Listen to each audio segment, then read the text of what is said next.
মাত্র ৮ ঘন্টা হাতে থাকলে এই আলুর দমটা তোমরা ইজিলি বানিয়ে ফেলতে পারো। হ্যালো বন্ধুরা, আমার একটা ছোট্ট ভিডিওতে তোমাদের অনেক অনেক স্বাগত জানাই।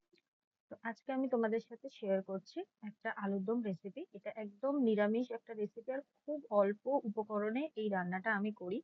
তো তোমরা যখন খুব তাড়ায় থাকবে বা কোথাও যাওয়ার আছে বা কেউ হঠাৎ করে চলে এসেছে, তো তোমরা ইজিলি এই রান্নাটা করতে পারো। তো ফার্স্টেই আমি আলুটাকে সিদ্ধ করার জন্য প্রেসার কুকারে নুন আর জল দিয়ে সিদ্ধ বসিয়ে নিয়েছি। আমি এখানে ২ খানা সিটি দিয়েছি।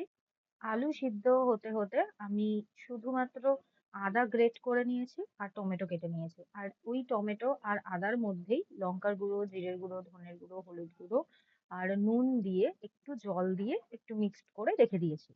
আলু সিদ্ধ হয়ে গেলে সেটার খোসা ছাড়িয়ে কড়াইতে সর্ষের তেল দিয়ে নুন আর হলুদ দিয়ে ভালো করে আলুটাকে একদম কড়া কড়া করে ভেজে নিচ্ছি। একে একে সব আলুগুলো ভেজে নেওয়ার পর আমি ওই তেলেই ফোড়ন দিয়েছি গোটা গরম মশলা, তেজপাতা আর শুকনো লঙ্কা। ফোড়নটা হালকা নাড়াচাড়া করে আমি তার উপরে দিয়েছি টমেটো আর আদা দিয়ে যেটা বানিয়ে রেখেছিলাম, ওটা ডাইরেক্ট ওর মধ্যে দিয়ে দিয়েছি। আর কিছু দিইনি, মশলা টশলা সবই তো একসাথেই দেওয়া আছে, তো আলাদা করে আর কিছু দেওয়ার নেই। এবার শুধু একটাই কাজ, সেটা হচ্ছে ভালো করে জিনিসটাকে কষাতে হবে। তোমরা যত ভালো করে এই মশলাটা কষাতে পারবে, ততই রান্নার টেস্টটা ভালো আসবে।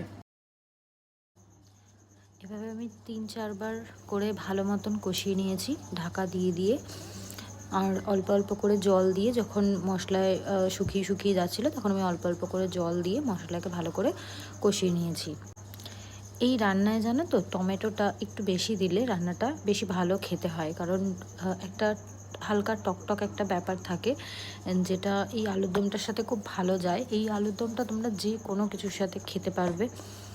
লুচির সাথে তো আমার ভীষণ ফেভারিট, আমার খুব ভালো লাগে খেতে। তো যাই হোক, মশলাটা যখন ফাইনালি ভালো করে কষে গেছে, যখন দেখলাম যে তেলটা ওপরে ভেসে উঠেছে, তখন আমি ভাজা আলুগুলো দিয়ে আবার ভালো করে কিছুক্ষণ ভালো করে কষিয়ে নিয়েছি। আরও ২-৩ বার আমি আলু দিয়ে ভালো করে কষিয়ে নিয়ে একটা বাটিতে আমি গরম জল বসিয়েছিলাম, সেই গরম জলটা আমি এটার মধ্যে অল্প অল্প করে দিয়েছি। আর রান্নায় জানো তো, গরম জল দিলে রান্নার টেস্টটা একদম ঠিকঠাক থাকে। ব্যাস, রান্নাটার আর কিছু বাকি নেই। এবার ঢাকা দিয়ে কিছুক্ষণ ফুটতে দিয়েছি, তারপরে ঢাকনা খুলে ঘি গরম মশলা দিয়ে রান্নাটা নামিয়ে নিয়েছি। তোমরা প্লিজ একবার এই রান্নাটা ট্রাই করে দেখো, খুব ভালো লাগবে। Thank you.